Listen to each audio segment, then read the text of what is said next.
नमस्कार विद्यार्थी मित्रांनो, इकॉनॉमिक्स स्टडी या यूट्यूब चॅनलवरती तुम्हा सर्वांचं पुन्हा एकदा नव्याने स्वागत आहे।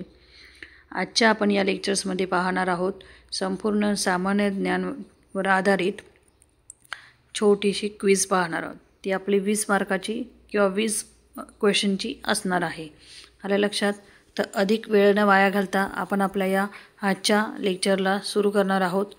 लेक्चरला सुरू करायच्या अगोदर मी सर्व विद्यार्थी मित्रमैत्रिणींना सांगेल की तुम्ही हा लेक्चर पूर्ण पहा, कोणत्याही प्रकारे स्किप न करता पहा, जेणेकरून तुम्हाला संपूर्ण प्रश्न हे 20 प्रश्न हे व्यवस्थितरित्या समजतील आणि त्याचा अभ्यास तुमचा होईल। चला तर मित्रांनो, आपण आपल्या या क्विजला सुरुवात करूया। सामान्य ज्ञानावर आधारित ही संपूर्ण क्विज असणार आहे। लाईक करा, सबस्क्राइब करा आणि आपल्या मित्रमैत्रिणींनाही शेअर करायला विसरू नका। तर सुरुवात करूया आजच्या या 20 आपल्या क्वेश्चनला। पहिला प्रश्न आहे, आपल्या देशाचे नाव काय आहे? आपल्या देशाचे नाव काय आहे? तर आहे भारत। दुसरं, भारताची राजधानी कोणती आहे? तर भारताची राजधानी दिल्ली आहे। तिसरा प्रश्न, भारताच्या राष्ट्रध्वजाचं नाव काय आहे? तर ते आहे तिरंगा। प्रश्न चौथा, भारताचे राष्ट्रीय चिन्ह कोणते आहे? तर ते आहे त्रिमुख सिंह। कोणता आहे? त्रिमुख सिंह म्हणजे काय? 3 मुखवाला म्हणजे 3 तोंडवाला सिंह आहे। आलं लक्षात? पाचवा प्रश्न, भारताचे बोधवाक्य कोणते आहे? तर भारताचे बोधवाक्य कोणते आहे? सत्यमेव जयते। प्रश्न 6वा, भारताचे राष्ट्रगीत कोणते? भारताचे राष्ट्रगीत कोणते? तर जन गण मन हे भारताचे काय आहे? राष्ट्रगीत आहे। प्रश्न 7वा, भारताचे राष्ट्रीय फूल कोणते आहे? कमळ। भारताचे राष्ट्रीय फूल कोणते आहे? तर ते आहे कमळ। पुढचे प्रश्न पाहू आपण। प्रश्न 8वा, प्रश्न व्यवस्थित दिसतोय तुम्हाला? पहा। प्रश्न 8वा, भारताचा राष्ट्रीय पक्षी कोणता आहे? तर तो आहे मोर। कोणता आहे? मोर। 9वा प्रश्न, भारताचा राष्ट्रीय प्राणी कोणता? तर तो आहे वाघ।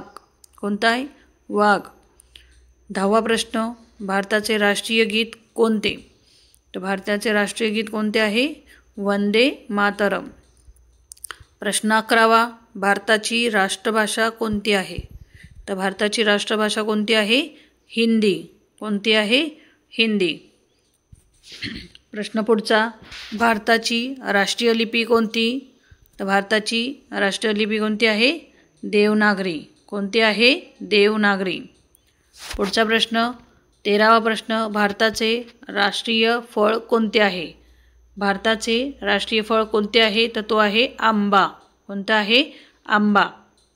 प्रश्न 14वा, भारताचा राष्ट्रीय खेळ कोणता?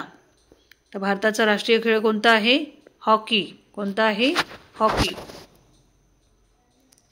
पहा पुढचा प्रश्न पाहतोय आपण।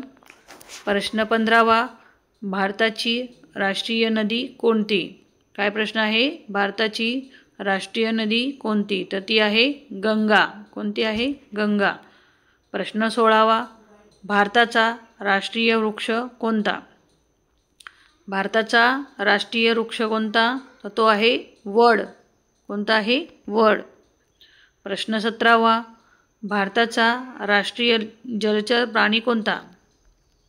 भारताचा राष्ट्रीय जलचर प्राणी कोणता? तर तो आहे डॉल्फिन। कोणता आहे? डॉल्फिन। प्रश्न 18वा, भारतातील एकूण राज्य किती आहेत? भारतातील एकूण राज्य किती आहेत? तर ती आहे 29 घटक राज्य आहेत। आणि लक्षात, टोटल किती राज्य आहेत? 29। 19वा प्रश्न, तिरंग्यातील चक्राचे नाव काय आहे? तिरंगामध्ये जे चक्र आहे त्या चक्राचे नाव काय आहे? तर त्याला कोणतं चक्र म्हटलं जातं? तर त्याला म्हटलं जातं अशोक चक्र। जे निळ्या रंगाचं असतं पहा मध्ये तिरंगामध्ये, तर त्या तिरंग्यामध्ये चक्राचं नाव काय आहे? अशोक चक्र। प्रश्न 20वा, अशोक चक्रातील आऱ्यांची संख्या किती आहे? आता अशोक चक्रामध्ये जे आरे आहे त्याच्यामध्ये असे बघा छोटे छोटे बारीक लाईन्स असतात, तर त्याला म्हटलं जातं आरे। तर त्या आऱ्यांची लाईन्स किती आहेत? टोटल संख्या किती आहे आऱ्यांची? तर ती आहे 24. किती आहे? 24. तर पहा विद्यार्थी मित्रांनो, आपण ह्या आजच्या लेक्चर्समध्ये फक्त 20 प्रश्न घेतलेले आहेत. किती प्रश्न घेतलेले आहेत? 20 प्रश्न घेतलेले आहेत.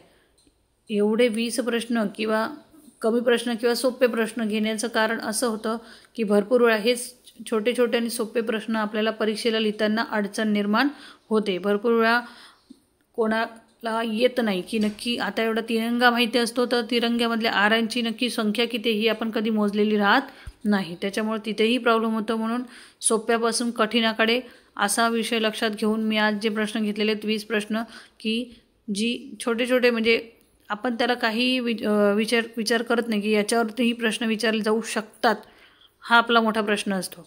म्हणून इथून सुरुवात करण्यासाठी मी आपल्या लहान प्रश्नापासून मोठ्या प्रश्नापर्यंत नेलेलं आहे. आजचे हे 20 प्रश्न तुम्हाला कसे वाटले ते कमेंट्सच्या माध्यमातून नक्कीच सांगा. या प्रश्नांचाही तुम्ही अभ्यास करा. आवडल्यास लाईक करा, सबस्क्राईब करा, मित्रमैत्रिणींना शेअर करायला विसरू नका. प्रत्येक लेक्चर्समध्ये आपण एक सविस्तर लेक्चर ठेवतो, म्हणजे घटक लेक्चर ठेवतो.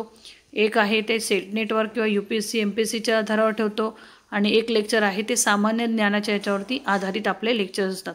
सगळे हे आपले एज्युकेशन्स लेक्चर आहे की जेणेकरून 11वीपासूनच्या विद्यार्थ्यांना तर पूर्ण MA पर्यंतचे किंवा जे स्पर्धा परीक्षेचे विद्यार्थी आहेत त्या सर्वांना याचा सविस्तररित्या अभ्यास करता येईल या दृष्टिकोनातून आपण हे संपूर्ण आजचं लेक्चर ठेवलेलं आहे. आलं लक्षात? तर अधिक वेळ न वाया घालता सर्वांनी हे लेक्चर पाहायचे आहे आणि लाईक करा, सबस्क्राईब करा, मित्रमैत्रिणींना शेअर करा. सर्वांना शेअर केलं नक्कीच याचा फायदा त्यांनाही चांगल्या प्रकारे घेता येणार आहे. भेटूया पुढच्या लेक्चर.